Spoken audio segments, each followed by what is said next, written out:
Hello students,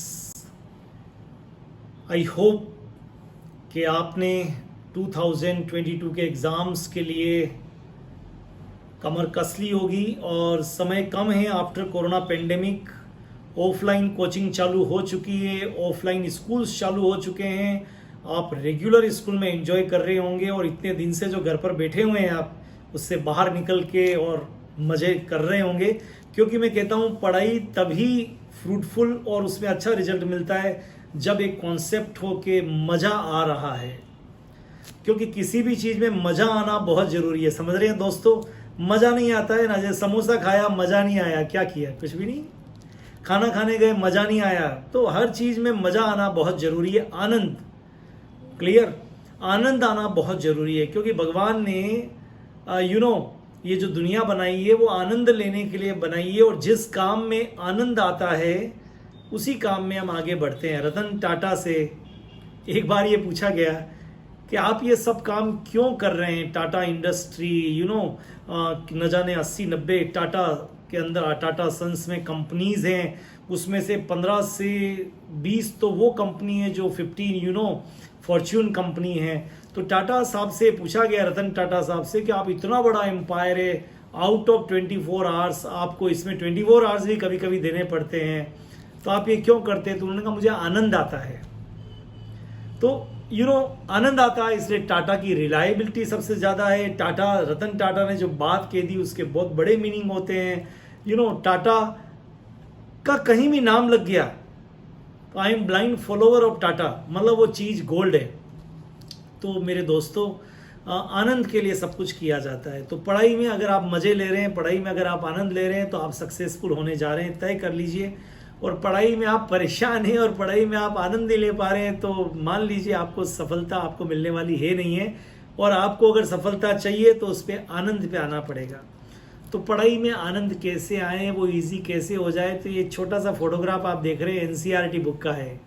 ऐसी ये chemistry की बुक है, ऐसी ही फिजिक्स होगा, ऐसा ही बायोलॉजी होगा, ऐसा ही मैथमेटिक्स होगा, ऐसे ही इंग्लिश होगा। बड़ी छोटी सी प्यारी बुक है, इससे प्यार करने का दिल चाहता है। और प्यार हर बच्चे को करना चाहिए जो 11th-12th में हैं, चाहे वो अकाउंट्स हो, इकोनॉमिक्स हो, बिजनेस स्टडीज़ हो, कंप्यूटर साइंस हो, what ever your subject doesn't mean. बड़ी बड़ी प्यारी किताब है। इसका चेहरा देखो, एक बार देखो, मैं इसको पढ़ाते समय बड़े मज़े से कहता हूँ, एक बार देखो, 1000 बार देखो, ये देखने की चीज़ है, बार बार देखो। इस किताब के लिए एक और मैं बोलता हूँ कि इसे दिल में बंद करके, गाना नहीं गा रहा हूँ, दरिया में फेंक दो नहीं, इसको दिल में बंद करके दिमाग में फेंक दो। और तीसरा, और मैं बड़े मज़ेदार फिल्म की एक लाइन बोलता हूँ कि ये आंखें उसी दिन हो जाए, जानते हो क्या हो जाए, जिस दिन इसको न देखे। तो मेरे दोस्तों, छोटी सी बात है, ये छोटी सी किताब है पर ये ज़िंदगी बनाती है। और इस किताब को पढ़ने का तरीका, इस किताब को कैसे पढ़ा जाए, बड़ा यूनिक है। क्योंकि अगर आपको बाइक चाहिए थी, आपने, भगवान ने कहा तथास्तु, बाइक मिल गई। अब बाइक चलाने के लिए पेट्रोल चाहिए, भगवान ने कहा तथास्तु, पेट्रोल आ गया। अब उसको चलानी थी, गाड़ी ओके थी, भगवान ने कहा तथास्तु, देख मैं सब कुछ तेरे को दे सकता हूँ, चलानी तुझे, सीखना तुझे पड़ेगा। अब उस व्यक्ति को बाइक चलानी नहीं आती थी, वो क्या करेगा, बाइक लेके खड़ा हो गया। बस ऐसा ही कुछ है। भगवान ने कहा मुझे साइंस में, कॉमर्स में, जिसमें भी था, मुझे सक्सेस चाहिए, भगवान ने कहा तथास्तु। कौन सी बुक पढ़ूं, भगवान ने कहा एनसीईआरटी पढ़, तथास्तु। पर तरीका आपको आना चाहिए। तो सबसे पहला तरीका ये कि इस बुक को पढ़ने के लिए आपके पास में 3 कलर के पेन होने चाहिए, रेड, ब्लू एंड ब्लैक। ये 3 पेन आपके पास में होने चाहिए। बड़ी छोटी सी चीज़ है, इसके लिए तो कोई आपको ताकत लगानी नहीं है। एक हाईलाइटर, 2 अलग अलग तरह के हाईलाइटर हो तो और बढ़िया, बाकी एक तरह का हाईलाइटर तो आपके पास होना ही चाहिए। ये पहली रिक्वायरमेंट है। देख रहे हैं आप, छोटी सी चीज़ें कर सकते हैं सब लोग, बड़ी बात नहीं है। दूसरी चीज, जब आप इस बुक को खोलेंगे,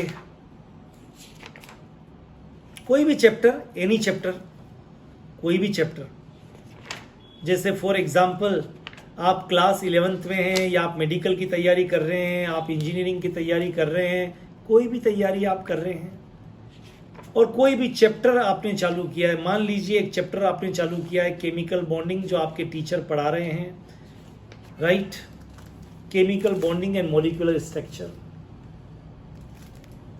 कैसे पढ़ें?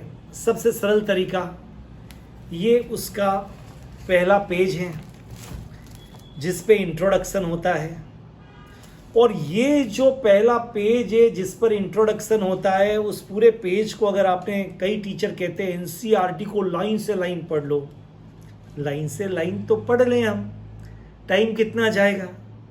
तो एक पेंसिल भी आपके पास होनी चाहिए, एक पेंसिल भी आपके पास में होनी चाहिए, राइट। अब आपको इस पूरे पेज के अंदर अगर आप पढ़ेंगे तो कई बार जिस बोर्ड को, जो एनसीईआरटी को बनाया है, वो बड़े क्लेवर है, और इस पूरे पेज में से आपको केवल ये लाइन जो हाइलाइटर से किया ये पढ़ना, और ये लाइन है the attractive force which holds various constituents atom ions together in different chemical species is called a chemical bond। केवल इस पूरे पेज में से दो लाइन के, what is chemical bond? The attractive force which holds atom molecules और ion, वो attractive force जो एटम को, मॉलिक्यूल को, आयन को आपस में बांध के रखते हैं, उसको कहते हैं केमिकल बॉन्ड। और उसी के पढ़ने के लिए इस चैप्टर, उसी को समझने के लिए इस चैप्टर में एंटर होंगे कितना सेकंड? 1 सेकंड। कुछ लिखना ना ऊपर था ना नीचे, जगह खाली छोड़ते, बस इस पेज का काम हो गया पूरा, आप आ गए सेकंड पेज में। अब बच्चे क्या करते हैं? बच्चे क्या करते हैं दोस्तों? इस पूरे पेज को, क्योंकि टीचर ने कहा लाइन टू लाइन पढ़ने चाहिए, matter is made up of different types of element upper more, और इसको पूरे पेज को अगर एक बच्चा लाइन टू लाइन पढ़े फिंगर टिप मेथड से या किसी भी मेथड से, तो एटलीस्ट 10 से 15 मिनट इस पहले पेज में लग जाएंगी। और रिजल्ट क्या है? वापस इसी को याद करना है। जबकि केवल इस लाइन को पढ़ना था, the force which hold atom molecule ion together, जो मानता है उनको, that is called chemical bond. उसको पढ़ने के लिए अगले पेज पे जाना है, इस चैप्टर में एंट्री लेनी है। I think 5 second equal to 15 minute, तो सेविंग इज अर्निंग। 5 सेकंड, थके भी नहीं आप। दूसरे पेज पे आ गए। दूसरे पेज पर लिखा हुआ था Kossel Lewis approach to chemical bonding, और इस पूरे के अंदर फिर ब्लैक से इन्होंने हाईलाइट किया हुआ था। आप भी चाहें तो मैं हाईलाइट कर देता हूं, या आपको पिंक लाइन दिखनी चालू हो जाएगी।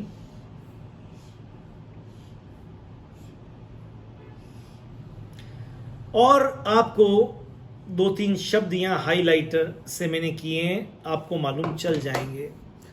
अब इस पूरे पेज में केवल 2 लाइनें टीचर आपको पढ़ा रहे हैं, आप पढ़ रहे हैं, और वो ये कि if you know the electronic configuration then outermost shell, जो सबसे बाहर वाला शेल होता है उसको बोलते हैं वैलेंस शेल, उसमें जो इलेक्ट्रॉन होते हैं उसको बोलते हैं वैलेंसी इलेक्ट्रॉन।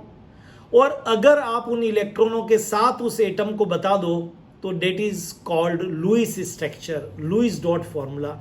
इस इतना सब कुछ करने के लिए ये इतनी लाइनें लिखी हुई है। मैं फिर बोलता हूं, और अब आपका काम चालू होता है। पेंसिल, पेन कुछ भी लीजिए और ब्रेक। अब आप इस किताब को गंदी करिए। ये किताब आपने खरीदी है साफ रखने के लिए नहीं। आप ऊपर लिखिए valency, oblique valency electron, oblique electronic configuration, यहाँ भरिए, नीचे ऊपर लिखना चालू करिए, बीच में और भी कहीं ऐसा बड़ा नहीं और आपको कहीं अंडरलाइन करना है तो उसको आप कर सकते हैं। जैसे ऑक्टेट रूल है, यहाँ पर तो आप पेन से कर सकते हैं, रेड पेन से। यहाँ लिखा हुआ था लुइस सिंबल, आपको अगर लिखना है तो वो कह रहे हैं आपसे कि number of electron in outermost shell को बोलते हैं वैलेंसी इलेक्ट्रॉन, और उसके साथ में किसी को रिप्रेजेंट किया है तो उसको बोलते हैं लुइस डॉट फॉर्मूला। यहाँ पर सोडियम का लुइस डॉट फॉर्मूला आपने लिख दिया, 1 electron in outermost shell, यहाँ आपने बना दिया कि this is the Lewis dot formula of sodium. और यहाँ पर लिखा हुआ है कि each and every element try to complete its octet. हर एलिमेंट अपने आउटर मोस्ट शेल में 8 इलेक्ट्रॉन पूरा करना चाहता है एंड फॉर डेट पर्पज वो देता है लेता है। वैलेंसी मीन्स कंबाइनिंग कैपेसिटी, तो आपने लिख दिया वैलेंसी मीन्स कंबाइनिंग कैपेसिटी। अगर इस पूरे को पढ़ें तो बोला valency outermost shell, valency electron outermost shell electron, valency try to complete 8 electron, Lewis dot formula number of electron in outermost shell. बस डॉट से बता दिया। ये 10 सेकंड का ये हो गया, मतलब 15 सेकंड में आपके दोनों पेज हो गए। और इसको भी लाइन टू लाइन पढ़ते तो इसको पढ़ने में 15 मिनट लगे, इसको पढ़ने में 20 मिनट लगते हैं। पढ़ते पढ़ते आधा घंटे हो गए, काम की चीज़ थी नहीं इससे सिर दुखने आ गया और आधे घंटे पढ़ लिया, बहुत पढ़ लिया, थक गया। मैं तो बहुत बुरी तरह से थक गया। किताब बंद, कल पढ़ेंगे। और कल पढ़ेंगे तो वापस कहानी यहीं से चालू होगी। तो दोस्तों सबसे पहले तो इसको पढ़ने का तरीका आपको आना चाहिए और मैं एक चैप्टर डिटेल में करके बताना चाहता हूं। पर मैंने सबसे पहले आज आप इस वीडियो में कहा कि बेसिक रिक्वायरमेंट क्या क्या है। नाउ ऑक्टेट रूल, तीसरा पेज।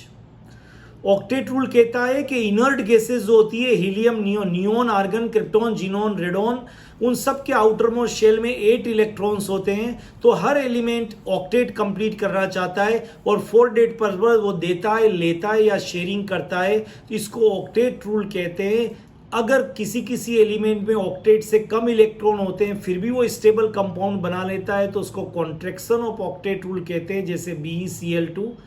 अगर कहीं ज़्यादा होता है और फिर भी बॉन्ड बना लेता है PCl5, जैसे 10 इलेक्ट्रॉन हो गए, तो उसको एक्सपांसन ऑफ ऑक्टेट रूल। और हाइड्रोजन हीलियम में केवल 2 ही इलेक्ट्रॉन चाहिए फिर भी ऑक्टेट कंप्लीट है तो उसको duplet of octet rule duplet बोलते हैं। ये पूरा पेज उसको बनाता है और उसके बाद में यहाँ पर बॉन्डिंग चालू हो जाती है कि शेयरिंग क्या होती है, कोवेलेंट बॉन्ड क्या होता है, ये आगे चालू होगा। मतलब पहला, दूसरा और तीसरा पेज केवल 25 से 30 सेकंड में आपने पलट दिए और ऊपर नीचे लिख दिया। ऐसा ही हर पेज में 20, 25, 30 सेकंड का ये हो सकता है, कुछ टाइम बढ़ जाए। मतलब केवल 2 पेज पढ़ने, 3 पेज पढ़ने में 1 घंटा लग रहा था लाइन टू लाइन में, और केवल आप 25, 30, 40 मिनट में पूरे चैप्टर को पढ़ सकते हैं। बस आपको इसको गंदा करना है और आपके पास में ये अलग अलग कलर के पेन, एक पेंसिल में नहीं बताया मैंने, वो भी होनी चाहिए और हाइलाइटर होना चाहिए। तो आप ये तैयारी कर लीजिए और एक बार पहले दूसरे पेज को करके देखने की कोशिश करिए कि क्या सर जो हमको बता रहे हैं क्या वो सही है या गलत है। फिर मैं आपको अगले वीडियो में NCERT के इसी केमिकल बॉन्डिंग के पूरे चैप्टर के मैंने क्या क्या लिखा है वो आपको मैं बताना चाहता हूं। तो आप YouTube चैनल पे हमारे चैनल को सब्सक्राइब कर लीजिए ताकि आपको अपने कोचिंग के, और आप नहीं भी पढ़ रहे हैं तो ऐसे नए नए वीडियो आपको मिलते रहे, जिसमें सब्जेक्ट तो है ही है, उसके साथ साथ ऐसे गाइडेंस के वीडियो भी आपको मिलते रहे। Thank you very much, all the best, have a great time.